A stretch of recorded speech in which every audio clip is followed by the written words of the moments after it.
We all know guys that everything happens for a reason. Kung bakit nangyayari yung isang bagay na yun, di ba? Mangyayari man yan sa buhay mo, maganda man yan o pangit, just trust God guys. Yung mga nangyayari sa buhay mo at mangyayari pa sa buhay mo, na masasakit man yan o masasaya, may dahilan yan guys kung bakit nangyayari. Meron tayong tinatawag na blessing in disguise. Tapos may biglang nangyari sa'yo na malala, tapos kunisyon mo siya, bakit ito nangyayari sa akin? Di ko to deserve. Bakit nangyari? At nararanasan. Mabuti naman akong tao. 'Di ba? Tanong mo yan sa sarili mo.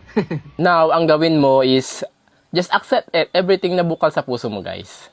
'Di ba? Always remember and I always remind it na kapag ipinagkatiwala natin lahat sa kanya, mas madali at komportable sa pakiramdam ang pagtanggap ng isang sitwasyon. Ano man yung mangyayari sa buhay mo, maganda man yan o pangit, yan yung planong mangyayari na plano niya. 'Di ba? Wala naman siyang planong pangit para sa'yo. Ngayon, kung may masakit man na nangyari sa'yo, na ikinasasama ng loob nyo, na hindi natin matanggap, isipin lang natin na may magandang paparating na mangyayari sa buhay mo. At doon lang natin mauunawaan na, ay, bakit nangyari yun?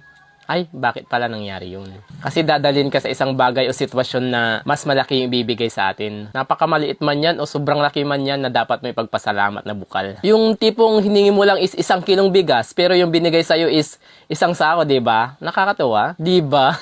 Tapos pupunta ka ng isang lugar na akala mo kalapit bayan lang, pero ibang bansa pala. Kasi ganun dapat. Hindi yung pinapangunahan mo na yung mangyayari. Hindi ka na basta-basta mauuga. Nakakalungkot talaga, di ba? Pero kapag nagtiwala ka kasi sa kanya, na lahat na nangyayari sa buhay mo, na plano niyang lahat yung nangyayaring ito, guys. Kaya mga kapatid, kung nanonood ka man nito, magtiwala ka lang. Don't pressure yourself. Ipagkatiwala mo na lang lahat sa itaas. Dahil hindi ka mapapahama kung ano man yung pangit na mangyari sa'yo na kailangan mo talaga maranasan, pagdaanan at paghandaan yung mga paparating pang magandang mangyari sa buhay mo. So ikaw, sana nakatulong ito sa inyo. So this is Papa Jats nagsasabing, always thankful kung ano man yung natatanggap mo araw-araw. Maliit man yan o malaki, always remember that.